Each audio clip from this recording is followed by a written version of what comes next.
Hello, Assalamu alaikum. This is Aisha. Welcome, Aisha. Walaikum For salam. joining. Thank you. Timir কেমন আছো? হ্যাঁ, ভালো আছি আপা। Congratulations. Thank you. Thank you so much. তোমাদের সবার support. No, that's good. Great. Excited to hear you talk.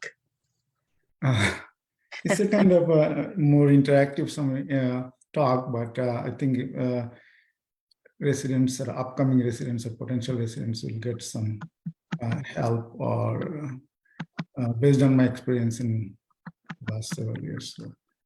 Yeah, it should be amazing. And congratulations yourself. Oh, thank you. At a young professor, we are very proud. Thank you, Appa. আমরা কি শুরু করব? তুমি শুরু করে দাও। আসসালামু আপা। ওয়ালাইকুম সালাম। ওয়ালাইকুম আসসালামু আলাইকুম সবাইকে। ওয়ালাইকুম সালাম আপা। Good afternoon, everyone. Thank you for joining with us today. I'm Sakif Hassan, Young Physician Secretary of Bangladesh Medical Association of North America. Today also with us, we have President-elect Dr. Aisha Sheikhdar, and then also Dr. Bashir is here with us.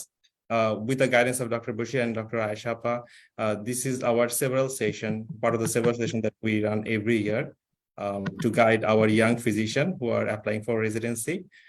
Our previous session actually are available on the BMANA website, and then also on the BMANA Facebook portal. You can see the recording there. And this will be our fourth session. Our topic today is tips for residency interview. It is my honor to introduce Dr. Timir Paul as our speaker for today. Dr. Timir is a professor of medicine. He is an MD, PhD, MPH.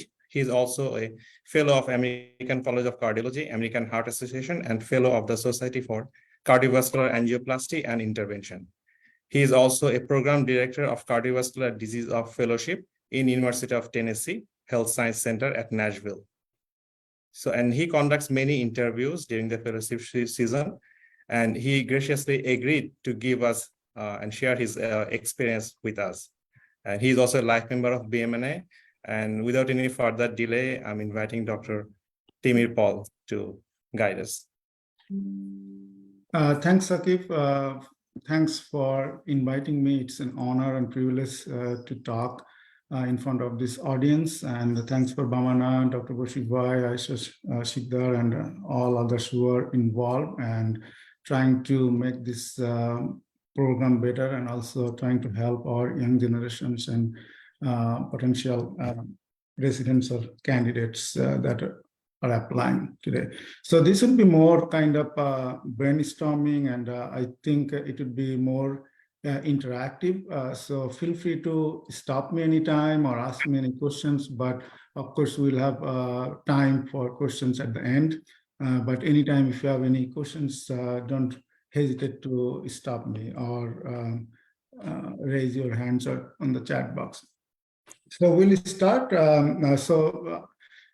Sakib already told me my experience, but I've been doing this for at least 12 years. Before that, of course, I personally interviewed as a resident, as a fellow, and as an interventional fellow applicant. So I have my personal experience in that regards. Also, I was faculty for, I'm the faculty for 12 years, more than 12 years now. I was the associate program director and now the program director. So I have varieties of personal experiences that I can share with you. And also I've been not only interviewing the fellowship candidates, I was heavily involved each year, the residents interviewing too at East Tennessee State University. So I just wanted to know that this interview season is very interesting now because it would be mostly virtual, as I believe. I'm not sure, but I think the most of the programs are virtual. Like our UT, University of Tennessee, mandated that this year it would be virtual. I personally don't like to be virtual because it's not the same as the in-person, but I think it's more favorable to the candidates, less expense, and so forth. You don't have to arrange your accommodation and so forth. So regarding the virtual interview, like in person, you have to handshake, right? So no more handshake here. When we used to give a tip, do a good handshake, like a strong handshake. Now, first thing, that virtual interview, you have to be present on time, meaning that I had last year one like candidate, he did not come on time, so 10 minutes late. I have few of them last year and last 2 years that couldn't, still look like waking up, like look tired and lethargic. So make sure you come on time, and it's all true for every interview, but it's very important. Then second thing is that background, right? When you're virtual interview, like make sure your background is neutral. You don't, please do not put any like a virtual background or any kind of like religious background or anything. Just be a neutral. It just can be a just simple wall or your office room.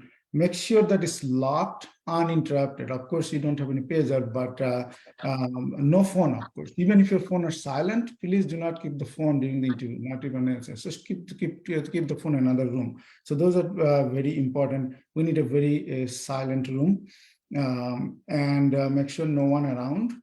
I had an interviewer candidate that he was doing interview in the car. So of course, we will not rank all those people. So make sure that you are in the appropriate place, appropriate time. Those are important. And although people know, but these are very important, right? Yes, last week I was doing an interview, and one of the candidates are constantly moving. You cannot just stand still or something. This look like she's like a hyper, and they just keep moving. She is my mentor, so I just give her feedback offline, call her and said, hey, make sure that other interviews, please do not keep moving, constantly moving. Maybe she's not realizing, but maybe that's her pattern, but it looks a little uncomfortable. So, make sure that when you interview, your face would be like a full face, like this, and looks really good. Your appearance should be very good. Put a like a professional dress. Although it's virtual, no scrub, no just, you make sure that they think that you are very serious. You need to wear the tie, suit, coat, whatever you need, whatever you would do for in-person, do same thing for the virtual interview.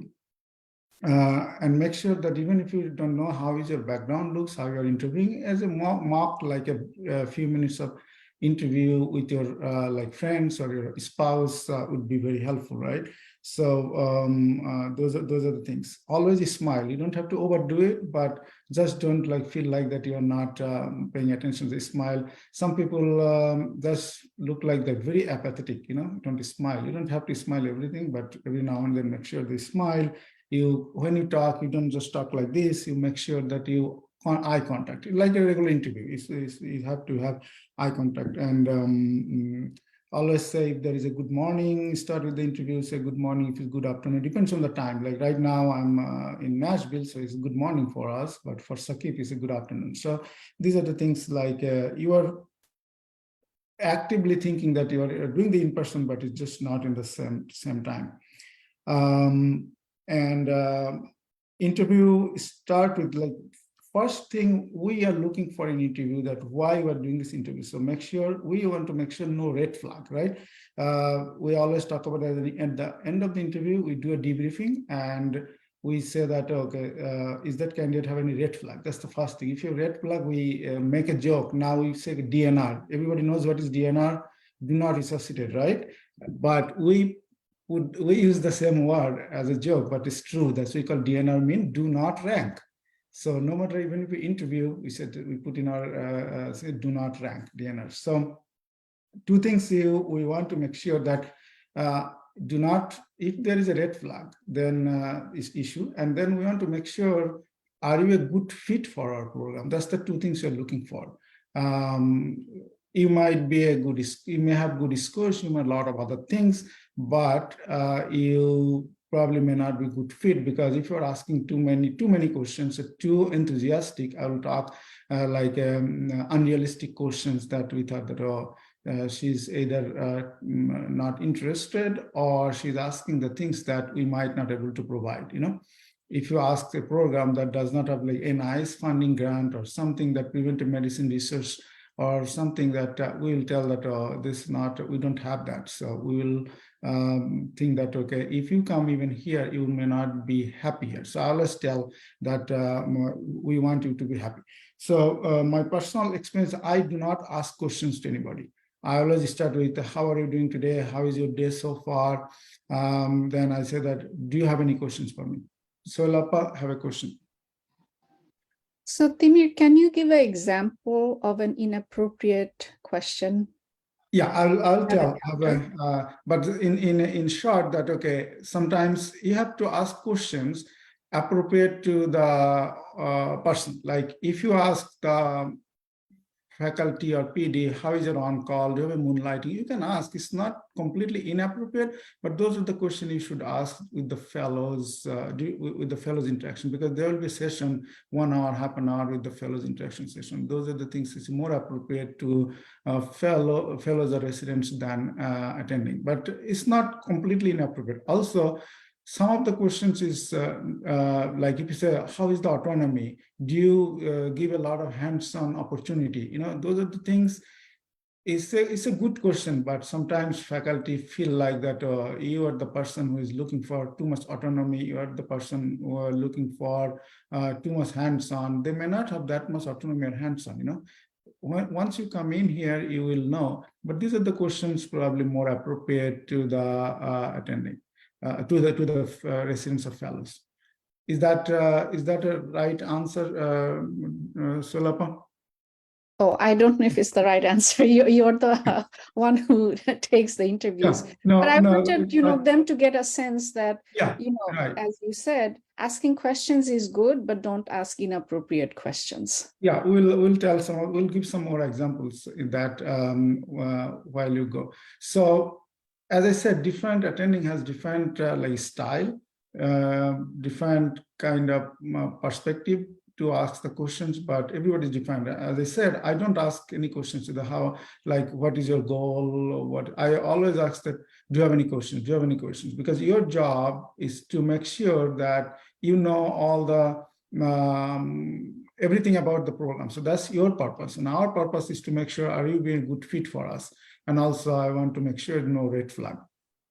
A red flag means that if you are like too much like hyperactive, or just most of the time is people are asking, do you have a closed ICU, closed CCU? How much can I put a central line?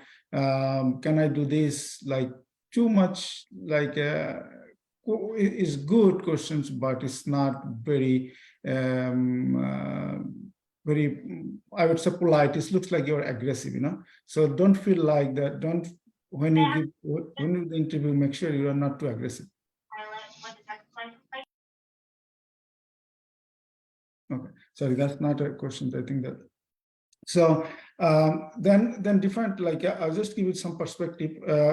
Like the interview start with the communication, right? So first thing that you make sure that you communicate well with the coordinators and with any email you got from the program, right? So right away, try to respond within 24 hours. Yes, no, or acknowledge this question. Like, okay, I got it, I will respond to you, or this is your response. So try to be within 24 to 48 hours, not too much delay. You don't have to answer all the time right the way, but if you don't know, you say that I got your email, I'll let you know soon. So those are the things. What we do now, or most of the program does, what we did before, like we have two types of scoring system, right? So what one is the communication skill, how you communicate. That doesn't mean that you speak English well or you have a good language. Communication skills means that we feel that you're not too aggressive or you're not too shy, you're asking some questions, right? You make sure that you always have some questions to ask. Even they say that I always ask questions. Sometimes they said, oh, I already got all the answers from most of the attending from your presentation. This is my last interview. That's okay, but you still keep 1 or 2 questions, at least, or 3 questions for every faculty.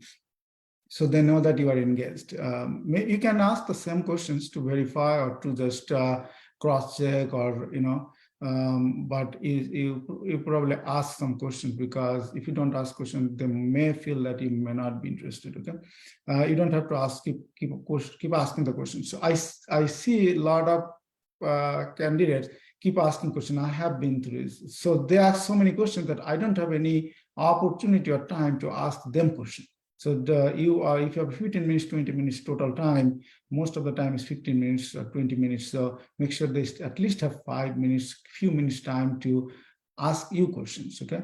So sometimes the questions, maybe you can ask them questions with a leading question. Like if you don't have anything to ask, then say, do you have anything to ask about me? Can I tell something about myself? Or something like that. If you don't have any, if you already know all these answers, but you say that, okay, what kind of candidate you are looking for? What you are looking for in a candidate, like how do you select a candidate? How can I be a best fit for your program? Do you have any advice for me? Something like the general questions, You don't have to always have, okay, how is your, what is your long-term goal or all of this. So one is the communication skill. Second is the professionalism. Professionalism, we look at that, of course, the dress, how neat you are, how calm and quiet you are during the interview. Then appearance we talk. Then we also have research potential. Research potential means that you don't have to have always a research, but if you have some publications or some abstract presentation, that helps. But if you do some lab research, if you have some experience, if you're doing it, then you can have it. Then in this country, although we don't have much about all this experience like volunteering activity or community work, some program give the scoring 1 to 5. For our program, we don't look that one specifically. We look for communication skill, appearance, professionalism. Are you be a good fit, or any research potential, or are you a team player? Like, can you work as a team? Are you a hard worker? Those are trying to figuring out with talking to candidates. Then another scoring sheet we do, like USMLE scores, dean's letter, medical school transcripts, and recommendation letter. That also based on the based on the two, like USMLE school 210 to 215, one scores 215, something like that. Not everybody does the same way, but this is the objective way a lot of programs does. 2 types of scoring system. Then we do add all scores at the end of the interview and then rank them. Make sure that you're polite when you talk and humble. You have a lot of strengths that you want to say, like whatever strength you have, you always try to highlight those in a polite way and humble way. But make sure you're not too aggressive and too shy. I'm using this multiple times, these terms. If you're shy, if you don't talk, then it should be a problem.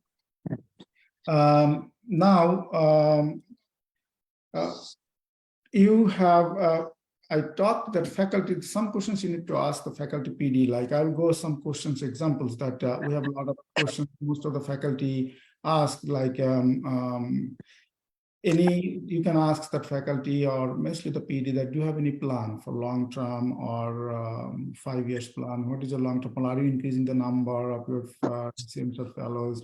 Are you decreasing, or what is your long-term vision? Any upcoming major changes? Just ask the major changes. So that's kind of questions that you can ask. Residents and coordinators ask, interact with them. They are all important. Like coordinators always give us a feedback. They come to us, and so during my interaction with them, it looked like she was not interested and she was watching the phone. We had a couple of people that's just looking down and just typing and doing something or using the phone. So those are red flags for sure. Not coming on time is a red flag.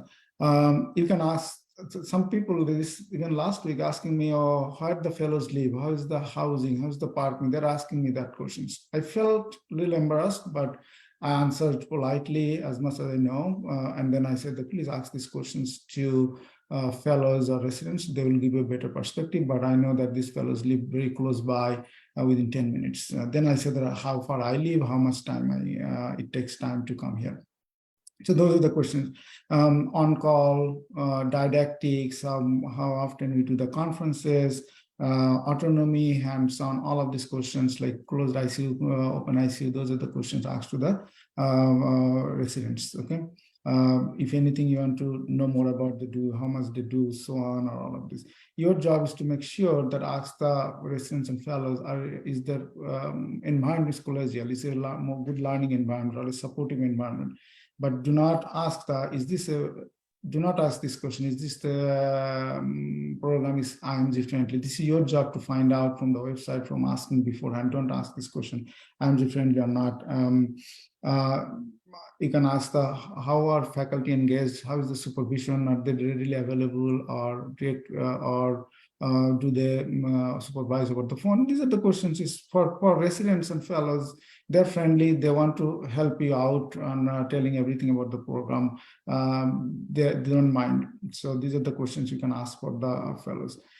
Now, you also have to be prepared for questions that, or any question they ask, you have to prepare. So beforehand, I will give you some common examples of the questions that you may. So first of all, they will ask you, why medicine? Why are you interested in internal medicine? This is a very common question. Although I don't ask the questions, but most of the faculty will start something like that, or say, why you want to come Nashville? Why you come to our program? Why did you choose our program? You have to have some answers, Then they will look for what are you looking for in a program? Why particularly in this program interest you?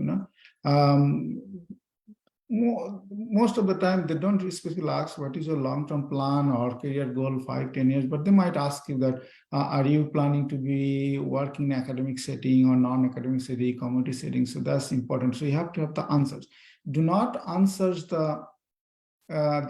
something the vague that we know that you are pretending or you are just to say some answer, something like that. Okay, I asked you are doing the residency, why you come to Anindita, you have a question? No, after you are done, I'll just ask the question once you're done about the common questions. Oh, okay. So now I'm asking that the answer should be a very generic is fine, but some people tell me, oh, I'm just bored with this cold weather. I just want to move in the south. That's why I'm choosing the Nashville. I know that she is or he's faking, or something. So I like the cold weather, but I ended up in Florida. It's too hot here, now I want to move to north. I mean, it's the answer, but I would answer from our perspective. I think the best answer would be, I'm open to any area. I don't have any restriction. I don't have any preference. I came from all the way from Bangladesh, and so I can move anywhere. If I move a country, I can. I don't have any close family member or anything in this country, so I'm open to anywhere. I think that would be the most realistic answer and most reliable answer.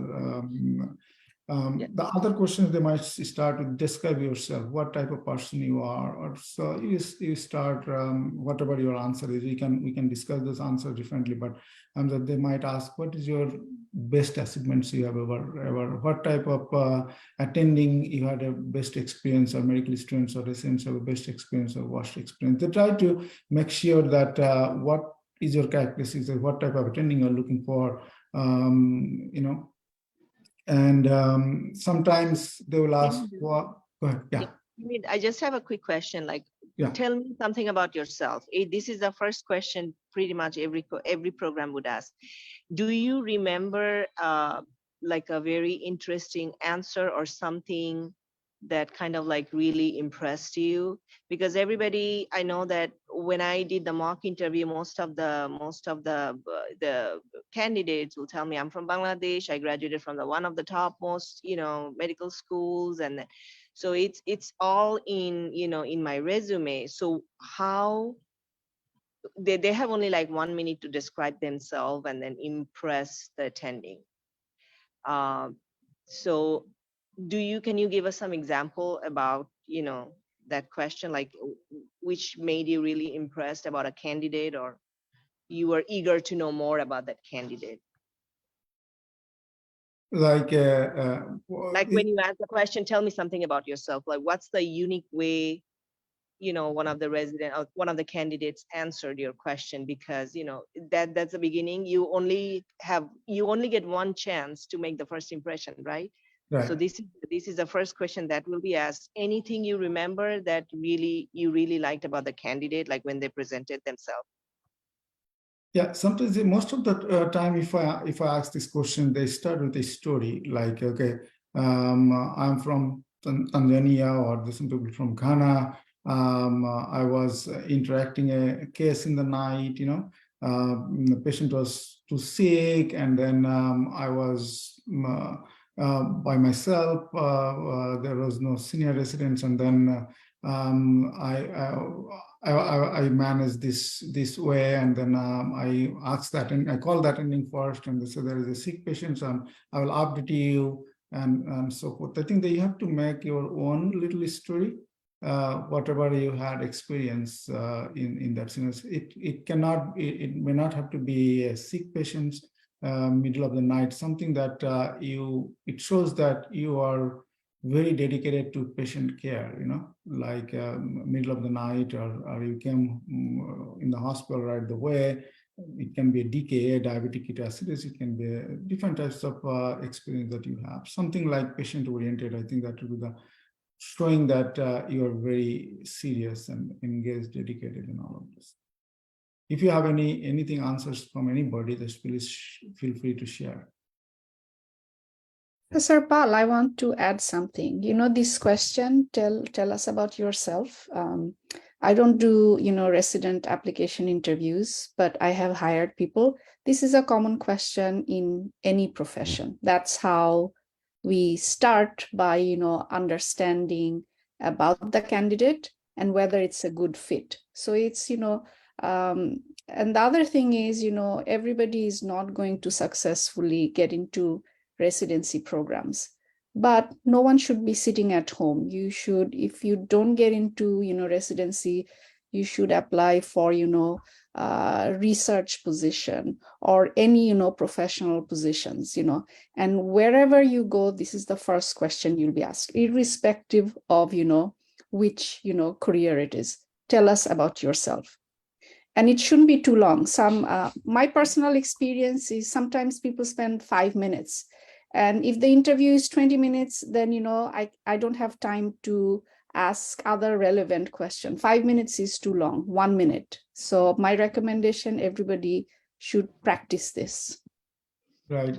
I think the best would be, that question may come anytime. Some of the faculty will ask regardless. These are the common questions like describe yourself, or what type of person you are, or why medicine, why you're interested in medicine, why that particular program. You have to have ready-made answer and practice. No matter what you say, you have to have reasonable good answers. It all individualized. It cannot be in one answer that everybody tells. It's not like one size fits all, but you have to make a story or best way to describe yourself. Can I add something, Timida? Yeah. When I was asked this question, I mean, my answer was, a little bit of different for each program based on, the patients who's sitting right next to me or, right across me with their, with their personality. So what I said is I'm from Bangladesh, and then I graduated, and I wanted to do some research, and that's why we came here to do my master's in public health. But when I was doing my master's, I really missed the clinical side of medicine, so I switched. That tells me why I started doing MPH, and then why I switched suddenly to the clinical aspect, because I missed that part, the challenging part of the medicine.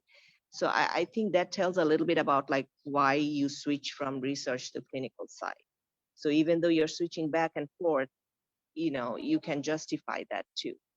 And then you can add a little bit about your hobbies and then your personal life if you want to, in a very interesting way. Like in personal life, I'm married, no kids, my husband, and we like to travel. So that tells something about your personality too. Right. I agree. There is no specific right and wrong answers, but anything you tell, that make sure they are ready for this answer somewhere. It's not that they're specifically looking for one answers, but whatever you tell, as long as it makes sense and reasonable, that's all that matters. Also, like some of the questions that they might ask, lot of questions that we know, the typical questions that ask, we'll give you some more examples of the questions. When you ask the questions, like grand rounds, morning report. Those are the both faculty and both for the fellows or residents. But night flow, typical day. How is a typical day? How, if you ask the questions, how is a typical day for residents in your program to faculty, they would not know and they don't appreciate that question. So do not ask, couple of the questions, do not ask what we already told one, and do not also ask the benefit, vacation, all of this question. There is no need to ask. Our goal is to get a fellowship or residency program, no matter where you are, and then you just get good training. And then sometimes that some program are heavily research oriented, some program are heavily clinical oriented. Most of the program in the country, unless it's very, very big program or university program, are clinically oriented. So do not focus on too much asking about the research opportunity that program does not offer or have it, right? So unless you really go to the big university program, that's very important, because if you are asking too many research related questions, what the opportunity, keep asking them, they know that they will not be able to provide you, and they feel that you are interested to do some research work that we cannot provide, and you may not be happy here. So and also always be ready to explain some gaps, meaning that we all from the Bangladesh, we come from Bangladesh, and then we always have some gaps they don't understand here. Only and we are the one or subcontinent attending may understand. So ready to explain gap, what you are doing, what did you, there should not be any gap, but we all have some gaps. So what you did is just after my residency, my internship, I did practice for a few years, and then I came for MPH. So I came to this country to get a better training, and this is, to tell the truth, I always tell that I came to this country as a student visa. I did my master's, I did my PhD, because I wanted to get some research experience. And in the meantime, when I was doing my PhD, my mentor told me that you also have the potential to be a MD, PhD, and you can be a better researcher. So, and he told me to, that is true, he told me to continue your USME exam. So that's, I'm just giving you my example, but you just have to make sure that what you did and what is the rationale, some rationale you have to have, right? It's just natural, but telling the truth is always is a good thing. So Lapa? So I work with a lot of young physicians in my projects, and every one of them who want to apply for residency, I give them LORs. And one of the things that I try to tell them to be prepared for is this question, like there's a gap. So most of the young physicians that I have been fortunate to work with, they don't have a good, gap experience like yours. They're not doing research, they're not in an MPH program. They're basically, sitting at home and, studying. And sometimes they work like scribes, that's it. And so if that is the only, experience during their gap, how do you suggest they talk about it? And especially, young women, they took time off to have children, they have, and that's all they did. They had children and they're studying. So how do they answer that gap? Anindita is ready to answer. I'll answer my experience and perspective. Well, yeah, Timida, you can too, and then I can talk later too. Like I had a gap, and my husband was working and he was doing his PhD. So I did my master's. Then I actually sat at home. I was studying, but I was also looking for observership in the area. The city I was leaving that time. It was a very small city, and it was really, really hard to get an observership. So when I was asked that question about that gap here, like, what did you do? My answer was, yes, there was a gap because, I was trying to find observership. It was a very small town. And because of my visa, I wasn't able to work anywhere. And my husband was doing his PhD, so we were not able to move. And that time we decided, he could have applied for other jobs in another city and do his PhD thesis remotely. But then, that could have interrupted his PhD. So what we decided that let him finish his, and then once he's done, we will have more flexibility to move somewhere. And since we respect each other, so he respected my decision of moving or doing all this residence in different states. Now we do not have any state preference. So you can just, you can justify, like, and they understand that you sacrifice things for your family, and they really, really appreciate it. And I could tell that, there was a female case manager and then pharmacist who interviewed me, and they were really appreciating that. So how you present your situation, that matters. You can bluntly say that, you know what, I was just studying, I was scared, and I just, I had an emotional breakdown. But be careful about your answer, and try to justify your situation in a very diplomatic way. And they understand that. Yeah, absolutely, Anindita. So it's not that they are trying to, you have a gap and you should not have gap. It's not the answer. You already have a gap. They're just trying to ask you to explain whatever the situation is. It's not the based on that you had a gap, and as long as you explain something, and here the family matters. Like everybody priorities family. So if you have something family related, that answers is very appropriate, but if you cannot just simply say that, oh, I'm just preparing for the board assembly, that does not make any sense. Even if you are doing it, your answer should be different. Some reasoning. So, and then other things is sometimes is why you're interested. Don't just say that Fahima. I don't know all of them, so I don't know who is senior or who is junior. I'm just telling with this first name, so please don't mind, because most of the people I don't know here. So thank you so much for this amazing session. I'm sorry, I didn't mean to interrupt you. I have a question. I can ask it later when you finish. sure.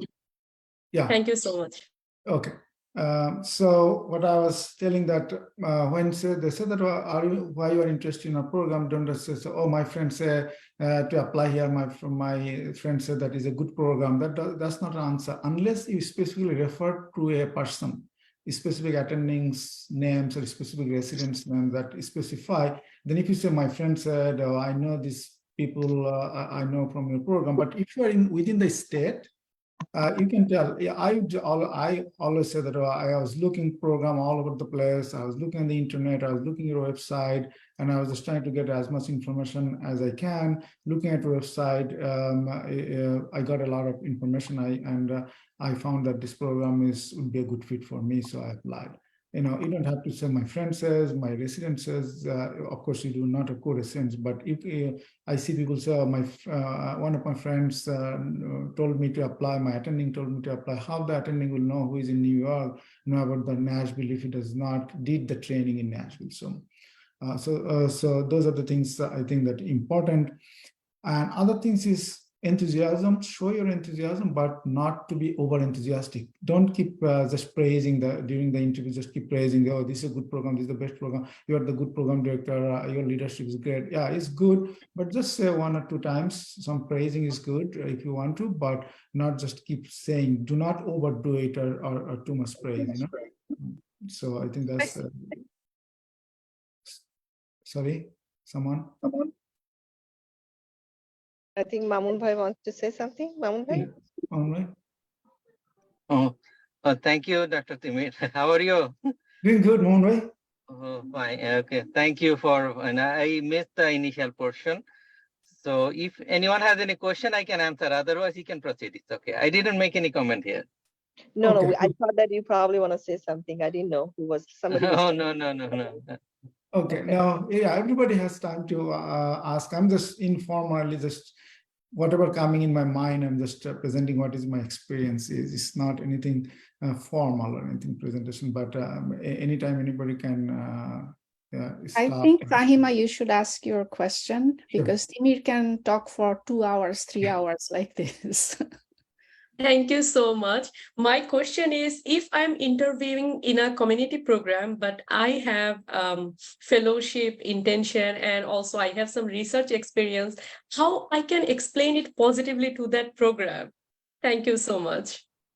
Yeah, it's a good question. It's not negative that you have it's very appropriate that you can express that you are planning to a future fellowship, but don't ask specifically that how is your fellow, if you know how is your residents go, how many people are going to fellowship, but you can express, they know that you are a lot of people go to the community program or non-academic program. 50-40% people go to the fellowship. There's some programs may be higher, so it's not. And if your research experience, that's a plus. So you should highlight that in a way, but don't feel that you are coming here to do a lot of research that they don't offer. You can say that, okay, I have some good research experience, I want to continue, and whatever the opportunity comes in your program, I'll be happy to flourish with your attending guidance or faculty guidance, and I will be also maybe helpful to the other co-residents to help if you have that much significant experience. So I would say research is very important. And even with the community program, they appreciate it. They don't depreciate. They appreciate it. They appreciate means they want a resident that who can do the research on their own, because ACGME wants to have that every residents have to have scholarly activity. So if you already have experience, it's not negative at all. It's positive. But my takeaway or point is that don't feel that you are coming here to do a lot of research and they don't have that much support to do the research, Right. Like in the community program, they don't, if you ask about like a lot of research opportunities that actually go against you because they don't have that, but you can always say, research is, I mean, if they bring it up, like research is important. Medicine is clinical-based we practice clinical-based medicine, right? Evidence-based medicine. So this evidence, how do you find out about like which works or not? It's research, right? Clinical research. So definitely research. Without research, medicine cannot progress further. And another thing, what I found, I think you can say diplomatically, like when it comes to fellowship, because some of the programs in the community program, what I found out, their residents can never make it to cardiology. There's one program in New York, I don't remember the name. Their residents can never get fellowship in cardiology, intensive ICU, critical care, and GI. They can get into nephrology. I don't know what's the reason, but historically, they cannot do fellowship in those specialty. So what you can say that, I would see how I like, which specialty I like. I haven't decided about the fellowship. I really want to concentrate on internal medicine right now, and then see which I may just stay as a hospitalist, because then I would be able to see all kind of patients. So you can just say that. You can change your mind after 1 year about the research, but right now you don't know, and it's okay not to know, and say, I will see what I like after 1 year. Is that correct, Timida, or it has to be like, No, this is very true. And then you just say my first goal is to get a good clinical experience in a diverse population, and I want to be a good internist, a good internal medicine doctor first, and then I'm planning to, and if it comes, then we'll pursue. But I'll still be happy if I don't do a fellowship. But it's okay to tell that your long-term goal, or not long-term, you have a plan to do subspecialty fellowship, but you are not decided yet that which one you like right now. But hopefully, with all the rotation coming up, whatever you like, then you might think about it. Thank you so much. Okay, Timir, can I add something? Yeah, please. So I work with a lot of physicians who work in FQHCs, federally qualified health centers, or big community health centers all over. And everybody is doing some kind of research, but it's community oriented. So if you are applying to a, community hospital, research fellowship, do some, look at the information, what they have. And at the interview, you can mention that, if your hospital is interested in doing any particular research, then, I would be happy to help, something like that. It's very open. And it's that you are interested in research, and if they're interested in research, but it's a very neutral answer. If they want to, they'll give you research. If they don't want to, but you know that's the kind of answer you should be aiming for. Thank you so I have much. I have a comment here, Yeah. So I saw, I'm in a community program here. So more than 10 years, many people come to our program. Sometimes, we saw the people coming from Middle East, they are very highly qualified and they have very good background. Some of them have the PhD, some of them have the cardiology, already they are cardiologists, they are here. But for some reason, it's our frustration also sometimes. We expected to be more research activities from them, but for the training, what is that system or the training protocol, everything, it's not much favorable could be, or they are not much interested to doing the more research work. All all attending all program like the research, but definitely within their capacity and within the patient population and within their what's the culture or community, all those things. These will never be a negative point, but again, go through the program details, and also it's better you will know the list of the attending that who will be taking your interview. So go through their profile, and if you see that they are pretty much involved with the more research work, just as Dr. Timmy said, that within your capacity limitation, just express something. But if you see that they have some kind of more clinical, not much research activities, you can skip that portion. And for the fellowship, it's for the current US system, I saw cardiology and GI is more competitive. Many other program fellowships are kept open. Okay, so especially nephrology, ID, these are, even in the middle of the year, people are leaving for the fellowship. So it's not that competitive in other sector, but, no program will say you will not go there. But again, go there, what is that previous year history? Don't ask the attending that, what is your fellowship turnover? Go by yourself. Every program, if you go to the website, like in our program, out of 20 every year, we see that around 50% or more, they are going to the fellowship. So go there, train, and you can have some your comment and question or interaction with them. Thank you. Thank you. This is very helpful. This is Morshed. Can I add something? Yeah. Timid, nice to see you there. Oh, nice to see you. Thank you for this. So I just want to add one thing. Like, first thing is whether to go to fellowship from a community program is is no, is absolutely no. Anyone from the community program can go to any fellowship, depends what you are working on. So if anyone wants to go GI and cardiology fellowship, you have to work on those publication and research, even in the community program, so to pursue your career. So whenever you are, and also on the other side, like the attending or the program director, mostly in the community program, when they see someone with a research background or want to fellowship, it's not a negative point. It's actually a positive point. That's because even the community program, they prefer people when they're coming from the research background, and also the people who are interested to go to the fellowship, as because it's a plus for every program. It's not that like what community program cannot add much, but again, whoever wants to go for fellowship, yes, it is easy to go to a fellowship, especially GI and cardiology, if you have in-house. But again, from community program to go to these two fellowship is not impossible. A lot of people are actually pursuing that and getting that. Another thing is, whatever your intention in future, is because community program is not only looking for you that, okay, you will be hospitalist or the primary care in that hospital.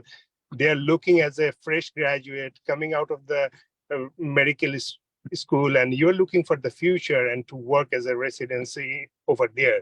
So if you feel that you want to go for like a fellowship in long term, that's not a negative at all. That's actually like a lot of program director feels that is positive is because whenever the community program has lots of residents at the end of the 3 years going to the fellowship, they are actually happy. So I think that's my point, that if you want to pursue anything, adding to your personal statement or in the interview, that's not a negative and never a negative point. Thank you. Thank you so much. I really appreciate all the help. Thank you. Thank you. I think there are three other people. Can I here. make a comment? Yeah, please. Please. Thank you so much, Timir. That was really a fascinating presentation, an insider's view on applications and presentation during interview. And Timir, excellent job to the applicants level. Suhela, your comments are always appreciated and it's so informative. And Onindita, really proud of you. Tremendous contribution today. So if my advice to the applicants is that first, as Timir said over and over again, research the program, research the faculty. If you're applying for internal medicine, just research the faculty and the program director. I know many applicants who got in because they had learned about the program and presented why they're interested in the program in a very, what I would say, palatable way. He talked about presentation, how you prepared your statement and how you deliver it. Extremely important. And your appearance. আমরা অনেক সময় বলি body language. Mamun in a previous session stressed on the body language. So if you hang out with if you do your observership, hang out with the general public, see how they express themselves. The expression, a body language will convince people that yes, you will be able to blend with the program. And as an foreign graduate, you will not have problems.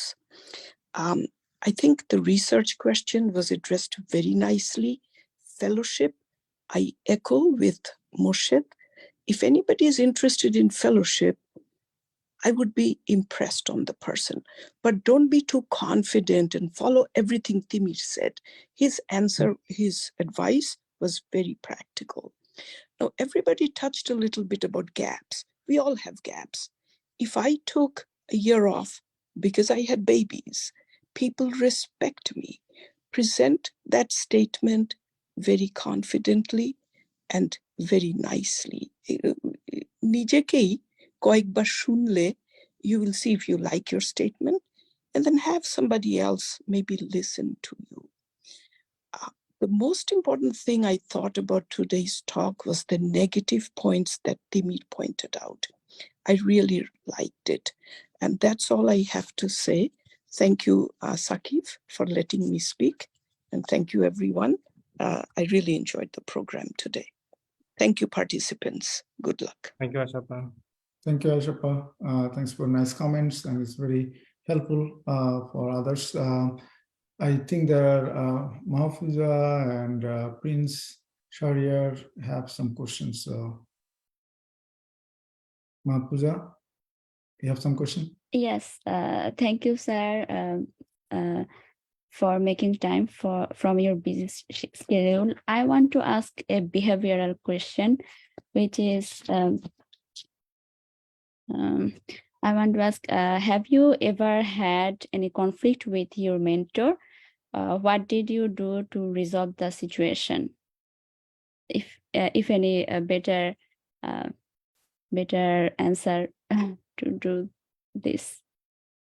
No, I think that the best way to say in short that no, I did not have any conflict. I'm a person, I'm a good listener, and I want to learn. So whatever my superior and seniors say, I always follow the command, and then I know that they're experienced. So even if I feel like that, sometimes I know some topics maybe a different way, but my personality is that I always listen to other people and work in a team as a team and be a team player. So I don't want, I don't have any experience of any confrontation. That would be my answer, but anyone can chime in here. Thank you, sir. That's help. Thank you. Okay, Prince Shahriar. Hi, thank you, Dr. Paul, for such a nice presentation. As you were mentioning about, in the interview, whether to be a specific for any current resident. So if I mention any current resident name in the interview, so will the program take it negatively? Or it will be good for me if I can mention any specific resident name or any attending name to their program? No, it will be positive because you know them, you got some information from them, so you are more well-oriented about the program. So if you know someone specific that you want to mention, like if suppose Moshe did an interview, Moshe did residency, or I did residency at Eastern State University, I'm presenting you today and you know me personally, or if you got an interview there, I say that Dr. Paul was here, I know him, he gave us a talk and he briefly told about your Eastern University, how good it was. His experience was really good. So I think it's positive that you know someone that from that program. Thank you. Anindita? Yes, I do have a question for you, Tumida. Okay. So I used to work with general surgeon who used to, take surgical residents from the university hospital, and which is a very diverse program. And then I would have seen residents, they already have surgery background back home, like most of them were from South America and India, Pakistan.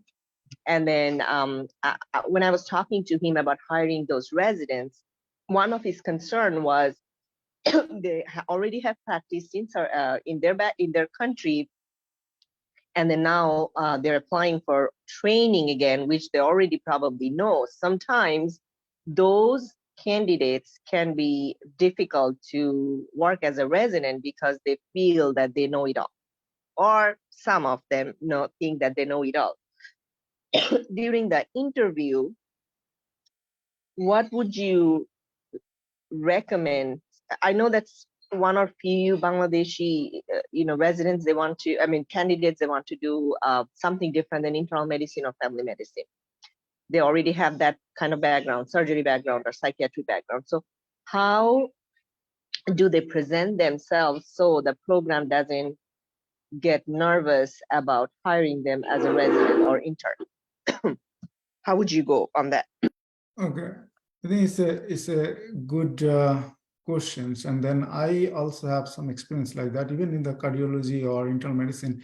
Like when I reviewed the application, a lot of times people are doing vascular medicine fellowship, people are doing heart failure fellowship, people are doing imaging fellowship. So like last 2 years, we had 2 guys that have advanced vascular fellowship. So they're already trained in vascular medicine and knows a little bit more about cardiology. Also, this year I interviewing one guy, he has a heart transplant experience, one guy from imaging fellowship. Those are the people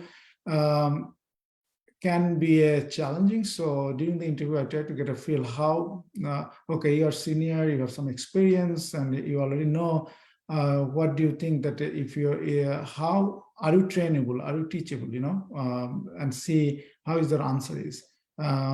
We had, even this ETSU, one of the fellow was like 6 years out of fellowship, he was doing hospitalist. So those kind of things, sometimes we got a little, I tell them during the interview that you already doing practice on your own, and it would be hard to listen everything from attending, but even if you are attending are wrong, we still have to listen to him and follow whatever he says. And they said that, yeah, no problem. I want a good training, and then I'm teachable, and I don't care how much I know. Cardiology is a different level of training, because although I know some of the cardiology during my internal medicine, but it will be completely different experience. I think that regarding your specific scenario, that I would not highlight too much that you had 6 years, 5 years of surgical experience, that you did this, and this. People say that, oh, I did that many cholecystectomy, I did this, that. So I mean that you have to be, that's why I said you have to make a balance in your presentation and have to be humble. You said that, yeah, I have some experience, but I want to get more experience. This experience is different than the experience I have in the country. This is more sophisticated, more advanced. I do not have, although I have some bread and butter routine cases in surgery. And this is the reason I moved to this country. I want to do better training, and I'm sure this technology, innovation, advancement that you have, I don't have that experience, and I'm sure I will get all the experience from you. Timothy, can I add something? Yeah. So, I mean, in this type of question is like tricky, because if you have a surgical training or training in different specialty, and suddenly you're moving to a specialty, you have to answer this question also in effective way. Suppose if somebody asks you, you had like all this 10 years of experience in a surgery, suddenly you're moving to a medicine. Why is that? You can answer like, right now, when I moved to the United States, I did the observership in this setting. I did observership in internal medicine setting, and I see that internal medicine are more advanced in preventive medicine. And then with this new technology, and I think that internal medicine, there is so much thing to do. So you can always answer that in a different way, that you have seen something different. There are more preventive medicine. You want to do more preventive medicine.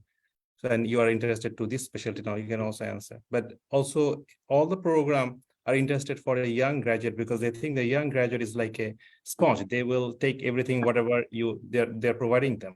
So whenever you're going to the interview, please make sure that you are showing your positive attitude, that you are eager to learn. Okay, we don't want to be bragging ourselves. We want to know that, okay, I'm here to learn, and I want to know more about the program. Yeah, absolutely. I think Anindita's question was particularly if they already have experience and they want to go to the same specialty, like if you have a surgery, not to switching the other program. Is that Anindita right? Both answers are correct. Sakib's, your answers is absolutely correct. But Anindita, mine is different than Sakib's. Sakib is talking about from surgery to like internal medicine, or from OBGYN to psychiatry or family medicine. I mean, you can relate OBGYN with family medicine, but I mean, switching from OBGYN to psychiatry, that would be, I think Sakib is referring to that, and I'm referring already trained one, but wants to do the same training here. So would that person be difficult to train because they already think they know all of it, you know? Or if you are showing that attitude, or, I mean, how would you recommend the applicants to present themselves so the program doesn't think that they are not open to grow and they're not open for more training? They're open for more training. So that was my question. Another question I had, few candidates, they probably are applying for the second time. Is there any way the program know or can ask that question, or is that something illegal, or I don't know. I mean, it's not illegal, the questions, but program usually don't know. Like I can give you the first-hand experience, although like last year I got 3 candidates. I mean, my current fellowships first year, they all applied previous year. All 3 did not match anywhere. And then this year, all 3 matched in our program. I know all 3 candidates personally, because I have a list whom I interviewed. Of course, if I don't interview or I don't select for the interview, I would not know whether they're applying for second time or not. But if I interviewed them, I know their name because I reviewed their application, I interviewed them. So that way I know. But other than that, people usually does not look. Some program maybe look for they applied or not. But in general, not, because there's so many applicants. Like this year, we got 810 applicants. So out of that, I have to just select 45 for interview is kind of hard. So there are some ways, but most of the program, I don't think particularly look for that. And I guess they can always justify, say, for example, if somehow it comes up, and they can always justify that they're more prepared this time because they have done so many things in this 1 year. I mean, you can always, justify yourself how you are a better candidate than last year, right? Am I correct? Right. Yeah. It's not negative. These people does not get matched. It does not have to be. We have a lot of, they knows that we have a lot of hurdle that we have to go through, visa issues, family issues coming from one country to another. We are not the American grad. Yeah, for the American grad, is that question to justify is hard, right? Because American grad have to match all of them the same year. Yes. 99.9%. It's very hard for the American grads to stay unmatched. Yeah, yeah. That's all I can say. So If they're unmatched, there is some problem. yeah. So for us, we know that we're struggling. We came from one country to another. We all been through this. It's nothing scary, nothing impossible. We all been through this. Some are lucky, some are not lucky, some are right time, right place. As I said, you have to be hardworking brings luck, but there is a portion lacks, whatever the percentage you tell, it's like a game. I have seen the game. Think about the India-Pakistan game. Think about the Brazil-Argentina game. One team plays really, really well and they're trying, they're about to win, but at the end they don't win by luck, by penalty, whatever. So there is some luck, right time, right person, right connections, but everybody working hard. So hopefully most of them will get matched. Couple of other things. I know that this time is over. If you have a few minutes, then we can go over. If not, then Even though we have time, we can go on. Okay. One thing that I noticed that if you say something like do not say something or do not highlight something that in your CV that our subcontinent attending can figure it out easily. Like if someone, I'm just giving an example, Mahfuza, I just know her recently. So if she says something, and I might catch that easily, American attending, they have a different culture, we have a different culture. We know our culture, we know what is the gap, what is the limitation that we had. So if you try to say something, make sure that makes sense, because that can be easily findable, like if there is a attending faculty from India, from us, so that's make sure that you be careful to highlight those things. And if you have submitted the manuscript, don't even say or highlight that I submitted, it's on the review process. Whatever is already done is done. Whether you presented abstract, if you have a published abstract, or if you have a manuscript that published, those are things you can highlight, but don't mention anything submitted, because that does not make any weight or anything important, because anybody can submit anything, but that's not important at all. You can submit a 10, but if you don't have anyone presented or anyone accepted or published, that do not need to highlight. Couple of things is always highlight simple stuff that you are very hardworking. You can always try to give example, or just to say you work in a team. So we always like that people are not complainer. We can easily figure out, if someone asks me in the interview what you're looking for in a program, that's my answer. Like what you're looking for in a candidate, I said that first thing I look for, people are hardworking, people are a team player, no complainer, and very professional. Professional is a big definition. Like coming on time is a professional, talking to the people nicely is a professional. Professionalism is another complete talk. So those kind of things that very important. Any other questions from anybody? Dr. Paul, my name is Rakib Hassan. I'm a third-year resident from Texas Tech. Thank you for your excellent presentation for applicant in all levels. I have actually one inquiry to you. What's your thought on one-on mentorship to learn clinical medicine in terms of clinical cardiology or clinical procedures? Do you provide one-on-one mentorship with faculty to fellows or resident? Like, is this you are asking for our program, or is this? Oh, no, in a whole, as a whole. What's your thought on one-on-one mentorship?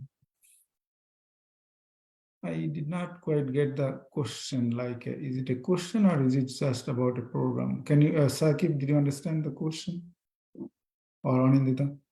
Or can you rephrase the question? Can you rephrase it, please? Yes, I'm asking that, can we ask the question that to any program that do you provide one-on-one mentorship?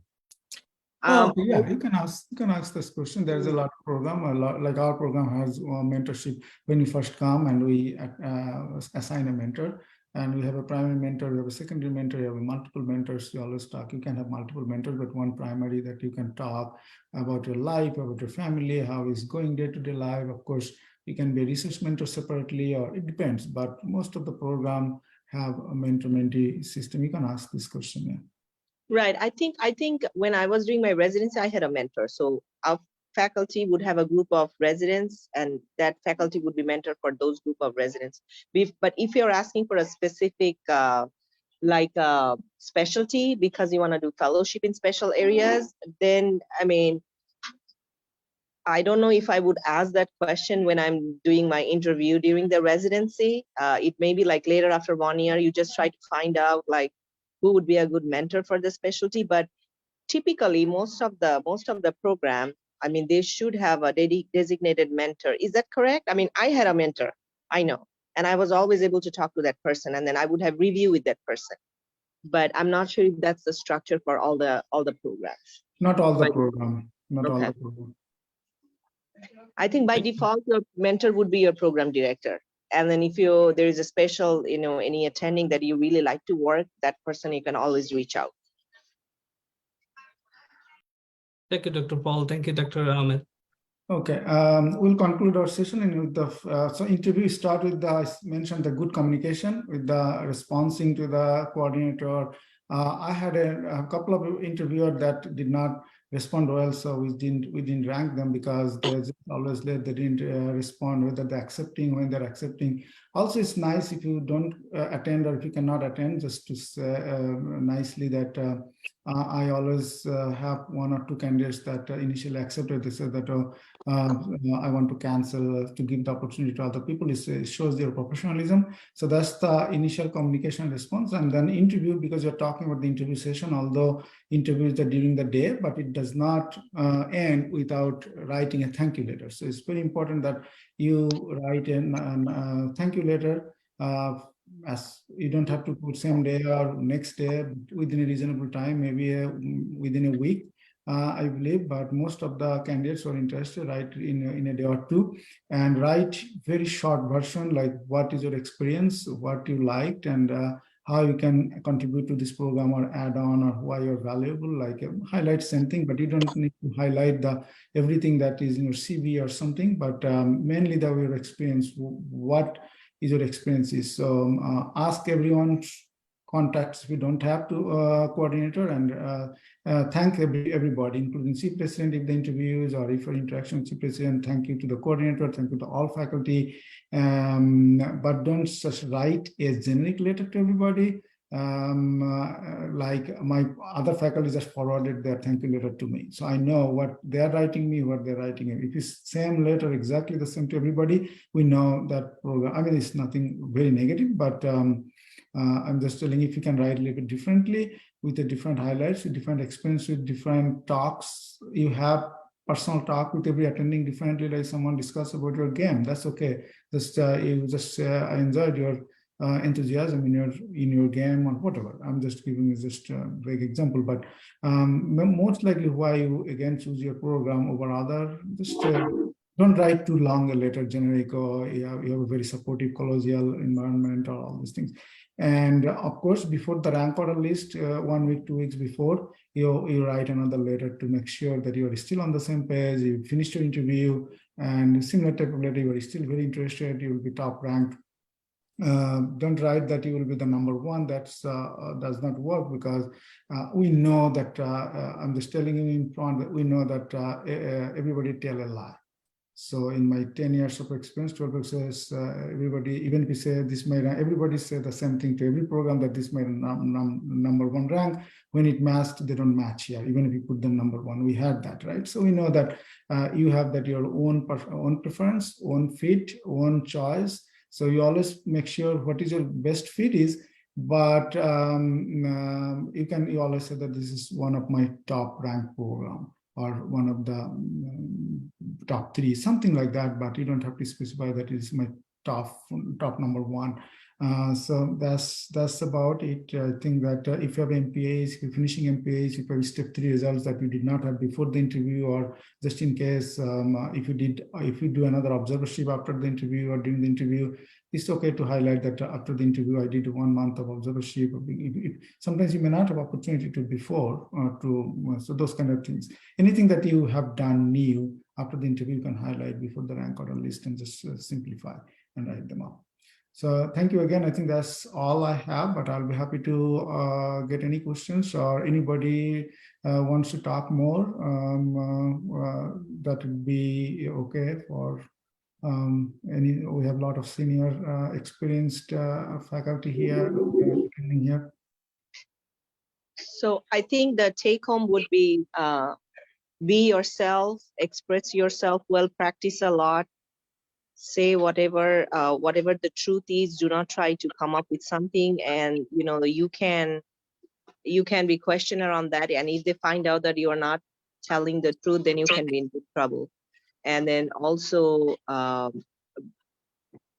do not worry about your pronunciation. I mean, as long as you're able to express yourself fluently, and then your answers are to the point, and like Dr.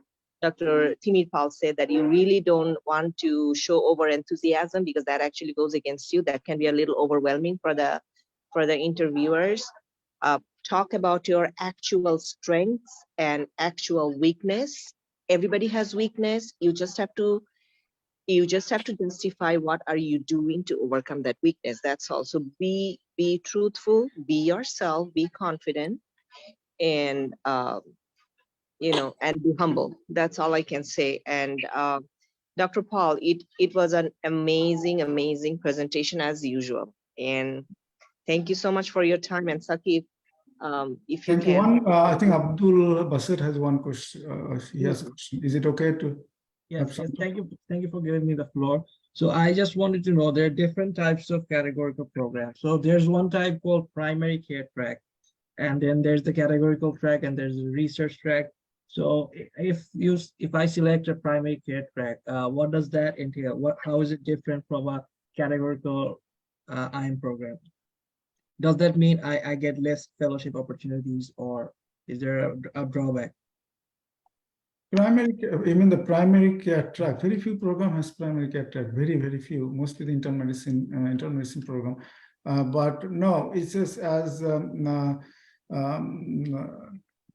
of our like Aisha told, and then Mamunbai told, that if you are interested in go to a fellowship, if you work hard during the program, within the program, any program, if you work hard, so if you show that you are a good resident, you are brilliant, you are capable, you are professional, then they will write a very good, strong letter. First thing, you need a very strong supportive letter from your program director and other faculty, 3 and plus 1, at least 4.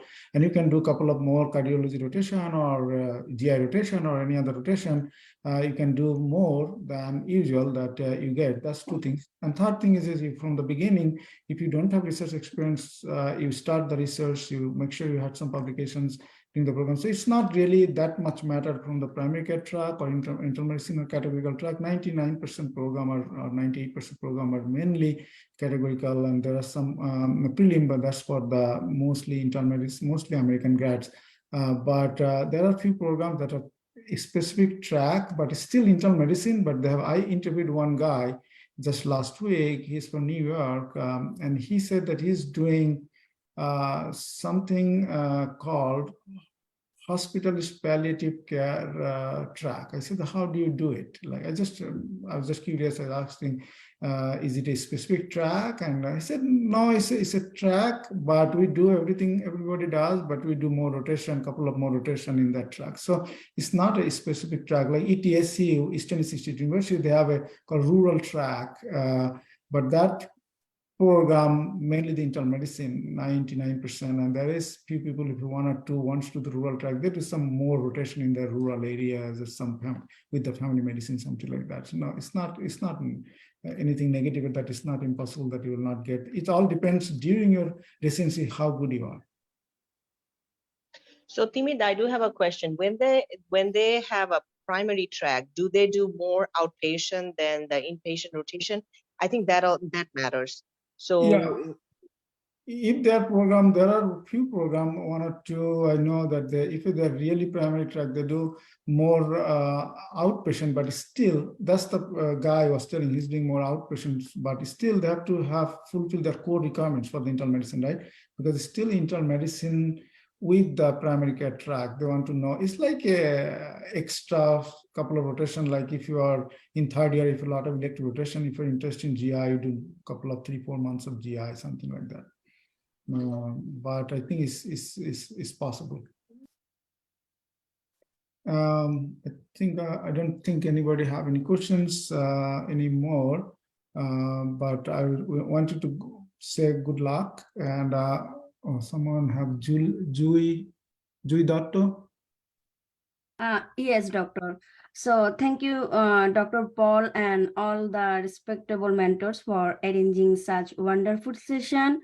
So I have a question regarding if one interviewer asks me that why I am thinking that I am the best suitable like candidate among all others candidate. So how can I answer that question, or how should I proceed? That's my question. It varies. It depends on your strength. If you have an extra degree MPAs or something research related, if you do a couple of months of research, those kind of things differentiate from you. But if you say generic that I'm a hard worker, I'm a team player, everybody will say the same. There is no proof that you're a hard worker unless your letters say you're outstanding, you're excellent, all of these things. So it depends on what is your strengths are. So you have to just highlight those strengths. If you have anything that extra that you did beyond the fellowship, during your medical school or rotation, anybody have this answer to her? How do I you think answer you were this? right. I think you talk about your strength. You talk about your strength in a way that the interviewer feels like you are being very humble, yet you are talking about the strength that makes you stand out among other candidates. I'm not sure if they can directly ask that questions because you don't know all the candidates. So how would you compare yourself? They may ask like, why would we choose you? Yeah. May not ask, why would we choose you over the other ones? But I mean, among others, like, why do you think that they may say that what makes you different? What makes you stand out? What quality what can you bring to our program? So talk about your strengths. And then in a very humble way, like, hey, the people I work with, they always talked about my, appreciated my this, or, they talked about my punctuality, and then my commitment and my compassion, my timeliness. You can talk about all those. And then you can also say that, I'm very persistent. This is what I said. I'm talking about myself, that I had a gap and I had a graduation, but I did couple of things, and then in between I had like 1 or 1.5 year off. But then I said I was persistent. I know that I want to do a residency here and then practice in US, so I did not give up. So I did this or that.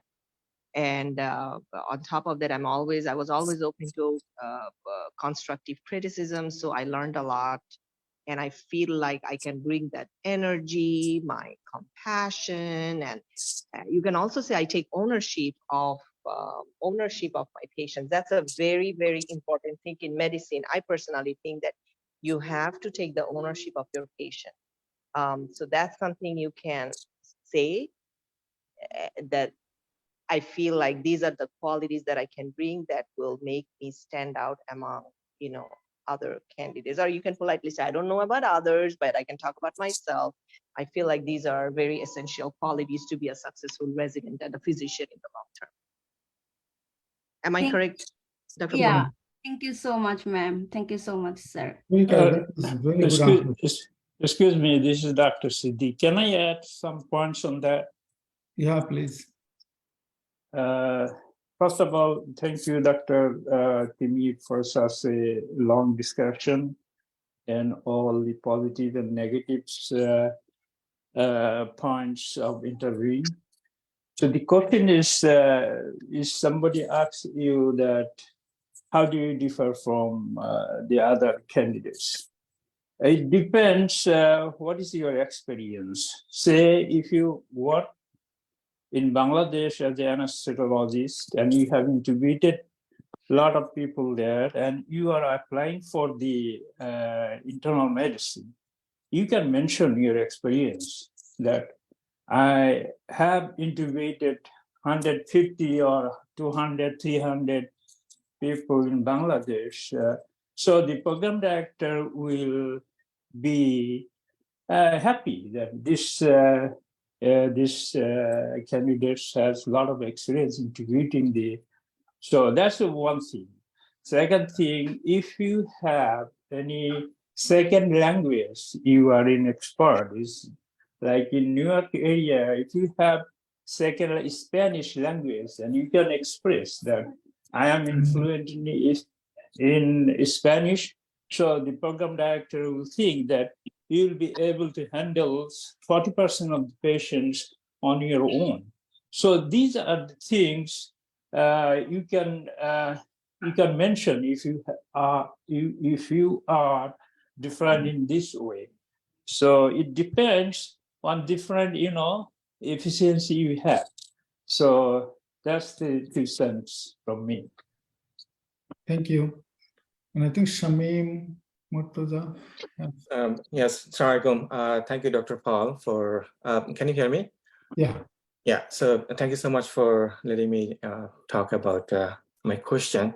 Yeah, I'm from Canada, so I was just wondering, like, if Canadian applicants are treated differently, or if there's any, what are the drawbacks from applying from Canada? I mean, is that do the programs prefer candidates more from like US side, or is there, it doesn't really matter, like, where you're coming from? My experience is in Canada for like the last 14 years. I've been working in clinical research in oncology. So I have done my residency preparation for Canadian examinations, but if the situation here is more competitive, so it's not easy to get a position, like probably odds are like 3% to 5%. So I'm also approaching the US system now. So one of the basic things that comes to my mind, okay, what are the odds for me to match in US being experienced from working from Canada? So I was wondering, like, if you can highlight some of the, if you have any experience with the Canadian candidates. Yeah, I don't think it's much different than, because you are foreign medical graduates. You from Bangladesh? Yes. So you went to medical school Bangladesh, right? Yeah, I'm from Dhaka Medical College. Yeah, so that's we'll consider all one blanket. You are Canadian. Depends on your visa status or your PR card or citizenship. That's a little different, but overall it does not tell you or favor that you are in US. You'll get more chance, or you're in Canada. So I have a friend, my batchmate was in Canada for many years. He did a lot of research, many publications. He finished his residency this year, and he's doing fellowship now at Vanderbilt. So it's my batchmate. So it doesn't matter, but he has a lot of publication. He did research he did a PhD or MS leading to PhD, something in neuroanatomy or something like that. So he got the match.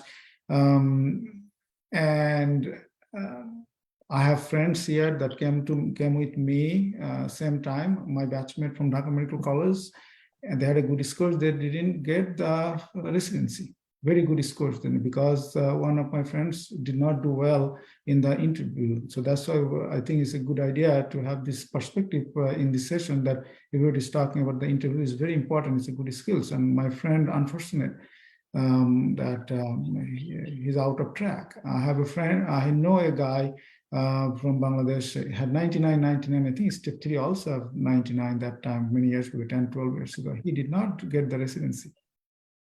He was based in New York, and then those are the first-hand experience. So as I said, sometimes maybe a little luck, sometimes maybe right time, right person, right connections. But my friend did get first time 8 interviews. First time he applied. He had step 3, good scores. So I would say not related to your questions, Canada, but I'm just giving you last perspective. So take it seriously. As everybody said, know the program well, go to their website, as much information as you can from the website and surroundings, know about the city, know about the state, and put it all together. You have to sell yourself, but not oversell it. Right. Thank you so much. Yeah, go ahead. Sorry for the interruption. And Anindita said one thing that I echo with her, and also I just wanted to make sure weakness can be the strength. Very, very important in this country. Weakness is not your weakness. You can have a lot of weakness. That weakness, if you can describe well, how you overcome that weakness. Like as for example, my kids are writing essay now to go to the university now. And if they have some very weakness and they want to highlight that weakness as a strength. So I was not doing well in my class, and I started getting this. I'm just giving an example. And then how from there they overcome and got an A and got very good scores in this, how hard, they work hard. So that weakness become a strength. The weakness can be strength, so you can highlight your weakness if you can overcome that weakness. So that's all I have. Thank you so much. Now, just in connection with the research, so do the programs give more weight to candidates who have publications, or without publications, more direct experience in research also count? Say for me, I am directly working with medical oncologists, surgical oncologists, and radiation oncologists, and other multidisciplinary teams that work that deals with oncology cases like solid and hematological cases, but I don't get the credit for publication. So I'm working on like getting publications, and probably I might be able to get 1 or 2 when I'm ready to apply for the US system. Now how, so what I'm trying to find out, like, how important it is to have publication compared to just a research experience. It's very important because publication is your end result, meaning that if you have a publication, then you don't have to explain anything. They know that you are productive. You have publications, either first author, second author, third author as a team. But if you don't have any publication, then it's very hard to convince them that you have a good research experience, but you are not productive. So people want that your productivity. I know that you have a lot of different background, lab work, research work. As a team, I know that people know that sometimes you don't get published within a team, but it's still very important to have some publications. That's the things carry over all of your life from CV. You don't have to say I have a publication of that many publications, because they can look at your CV and tell that. Right. Okay. Well, thanks so much. That's all I had to ask. Thank you so much. I appreciate the feedback. So I think one important thing is that for the publication and research, I know that many of you is going to mention about the publication and research, but please be sure that you can confidently answer about the publication and research that you did, because you will definitely be asked about that publication. Because during the interview season, before the session, usually the interviewer go through your personal statement, go through your application, and then they will definitely ask you about that question. And especially also if you mention something in the personal statement, be sure to answer something about that from personal statement. Make sure that you prepare your answer beforehand. Timothy, it's almost 1:30, so I think we can conclude the session if you would like to make any conclusion remark. And thank you so much. I really appreciate your help, and thank you for your time. That from your valuable time, you are helping us, you are helping our interview applicant to prepare for this interview season. If you want to make any conclusion remark, please. Thank you again for inviting you and BMANA. And then, but I think there are some chat. You can look at the chat, and then if you have any questions, you can email me. I didn't look at any of the questions that in the chat box. If you have anything important, otherwise we can conclude this session. Mamun, do you want to say something? Yeah, thank you, Sakib. Thank you, Dr. Tamir, and everyone, Anindita, Sohela, all the mentors, Siddiq Bhai, Morshed, everyone, Aisha Appa. I just want to add 2 lines in Bangla. So আমি secretary হিসেবে এখন বলতেছি BMANA এর সবাই যারা join করেছো সবাইকে good luck, best wishes. তোমরা জয়েন মানে তোমাদের সব শুভকামনা, এবং আমরা আশা করি you'll be joining in BMANA activities in future. কিছু কোশ্চেন আমরা যারা এই কাজগুলো করছি, হ্যাঁ, এটা কিন্তু like it's not a coaching centre, it's not like Bangladeshi কোনো এজেন্সি যেটা বাংলাদেশে একটা এক্সপেকটেশন থাকে যারা আমাদেরকে মেন্টর হবে, আমাদের ট্রেনিং করবে, তারাই ইভেনচুয়ালি আমাদেরকে একটা জায়গায় পৌঁছে দেবে। হ্যাঁ, তো আমরা কিন্তু এটা এই American system is totally different. আমরা তোমাদের জাস্ট একটু গাইড করতে পারি, এইটুকুই। আমরা তোমাদেরকে রেসিডেন্সি দিয়ে দিতে পারবো না, এটা আমাদের গোলও না। এবং তোমরা যে সময় কোনো মেন্টরকে রিচ করবা বা কোনো অ্যাটেন্ডিংকে রিচ করবা, তোমাদের ওই এক্সপেকটেশন যেন না থাকে যে এই অ্যাটেন্ডিং, এই মেন্টর আমাকে রেসিডেন্সি দিয়ে দিবে বা ইন্টারভিউ এনে দিবে। You can just request, that's all. কোনো ধরনের অব্লিগেশন এখানে নাই, আর এটা সম্ভবও না। তিমির একজন প্রোগ্রাম ডিরেক্টর, ওর পক্ষেও সম্ভব না মানে একজনকে রেসিডেন্সি দিয়ে দেওয়ার। এটা অনেক ধরনের স্টেপ আছে, এবং সেগুলি ফলো করেই মানুষকে এই প্রসিডিউর গুলোর মধ্যে ঢুকতে থাকে। আমরা অনেক সময় অনেকের, সবাই না, কিছু কিছু সময় এত রিকোয়েস্ট আসে যে মানে খুব খারাপ লাগে সো মানে তোমরা নিজেরাও অপওয়ার্ড পজিশনে পড়ো না, আমাদেরকেও বা যারা মেন্টর বা অ্যাটেন্ডিং আছে তাদেরকেও এই ধরনের লেভেলে যাওয়ার দরকার নাই। But good thing is last couple of years ধরে অনেক রেসিডেন্সি পাচ্ছে এবং তোমাদেরই এই কোয়ালিফিকেশনে, এবং আমি আশা করি তোমরাও সবাই রেসিডেন্সিতে জয়েন করতে পারবা। এটুকুই বলছি। Thank you. I think, Timothy, we have some comment on the chat section. So, and I think Dr. Shamim already asked a question. He mentioned something on the chat, and he already asked the question. And Dr. Jakia Sultana, she also thanked someone. And then we have comment from Dr. Siddiqui. Thank you, Dr. Siddiqui, for joining the session today, and thank you for your valuable input. We really appreciate. Thank you. And thank you everyone for joining with us. Dr. Timmy, you want to say something? There is Fatima, I think, still raised her hands. I don't want to be anybody that's not answer. Thank you, Dr. Paul, for again giving me a chance to ask a question. I'm sorry, this is the last minute, I know. I just have one more question. So I just want to know some examples of the weakness that I can mention in a positive way that I turned into in strength. I mean, some good example that I can mention at that time. Thank you so much. That have to come from individual candidate, that if you have a weakness, I cannot give some example like what is the weakness that you overcome, you know. So it's hard to explain unless someone have some examples. Okay, thank you so much, Dr. Paul. All right.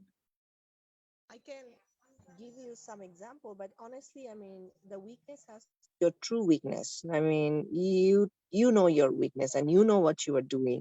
So nobody can give you examples of weakness, right?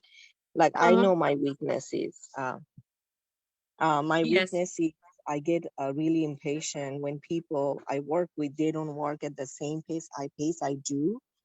And that makes me sometimes anxious. So what I do, the explanation behind that, and it's a true weakness, I think, and I do have that issue.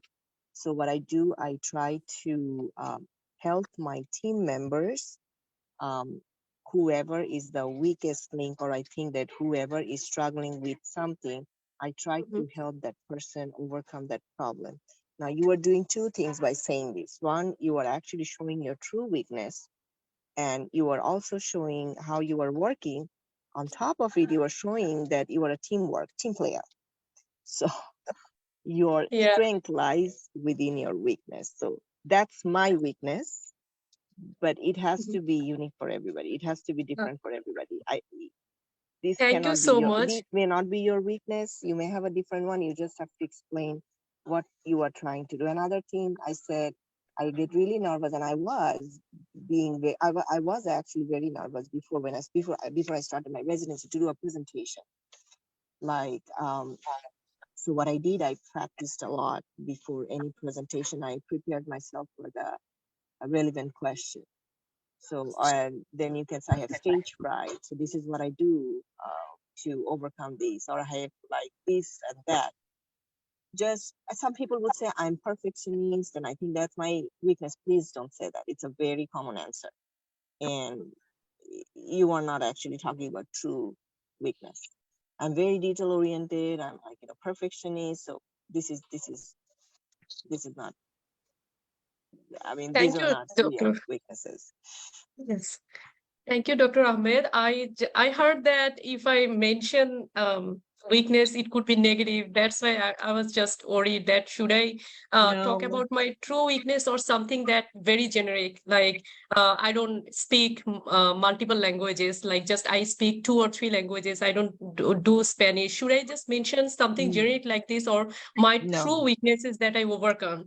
You should talk about your true weakness. I mean, I don't speak multiple languages, though, people here, some people, they would only speak English. That doesn't disqualify them as a physician, right? So I don't think not being able to talk like speak in multiple languages is a negative or weakness. I don't think so. I mean, I'm in Texas, but I don't speak Spanish. So what? And I didn't have any trouble getting a job. But your you don't this have whole world. Yeah, you don't have to say your weakness until it's you overcome within a unique way. Thank you so much. Thank you, everyone. All right. Thank you all. Thanks again. We'll see each other sometimes in future. Yeah, Timida, can you please leave your email address if anyone has any questions so they can send it to you if you have time to answer? Yeah. My email is timirpaul, TIMIRPAUL @gmail.com. Okay. So Sakib, if you can just send it in the chat box so everybody will have it, that would be great. Okay, thank you. Have a good day. Thank you so much. Thank you, Dr. Paul, everyone, for again. joining. Thank you. Thank you, everyone. Thank you, Thank you, Dr. Paul. Timmy. Thank you for your Thank you, time. everyone. Thank you. everyone. Thank you.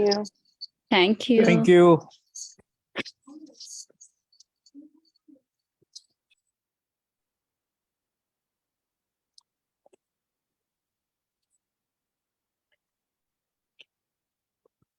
Excellent job, Sakif. Very proud of you. Thank you, Appa. Thank you, Appa. কথা হবে, আসসালামু আলাইকুম। Okay, কথা Papa. Thank you for joining. Alaikum assalam. Hello.